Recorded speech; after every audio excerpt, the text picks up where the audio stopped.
ज़ोएब साहब, आपकी इस बारे में क्या राय है कि हम देख रहे हैं एक तरफ लॉसेस की बात हो रही है, दूसरी तरफ हम देख रहे हैं कि 33% इंक्रीज और फिर 3.2 बिलियन की अर्निंग्स। ये जी बिस्मिल्लाहिर्रहमानिर्रहीम, अस्सलाम वालेकुम।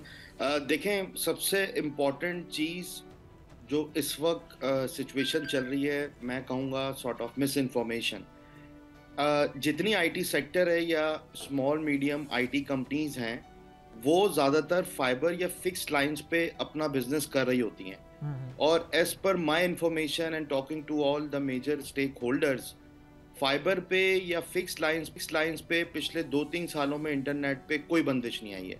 ये 3G 4G पे टेम्परेरी सिचुएशन की वजह से जब ब्लॉकेज आता है तो वो आता है। और ये जो आप नंबर्स की बात कर रहे हैं या वीपीएन की रिपोर्ट की बात कर रहे हैं, ये मैं आपको बताऊं कि पाकिस्तान का पिछले 6-8 महीने के अंदर सबसे बड़ा लॉस नंबर से ज़्यादा ब्रांड इमेज का हुआ है, जो मिस इन्फॉर्मेशन या मिस कैलकुलेटेड नंबर्स को मीडिया में, मार्केट या सोशल मीडिया पे मार्केट किया जाता है।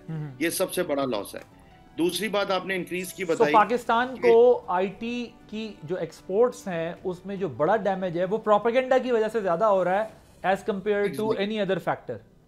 Exactly, misinformation and propaganda without any facts. आपके सामने नंबर देखें, 2 साल हमारी एक्सपोर्ट $2.6 बिलियन पे रुकी हुई थी। अल्हम्दुलिल्लाह जून में $3.2 बिलियन हुई और आप महीने ईयर ऑन ईयर ग्रोथ देखें, बढ़ती जा रही है।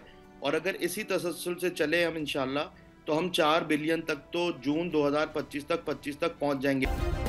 सब्सक्राइब करें और बेल दबाएं ताकि कोई खबर रह न जाए।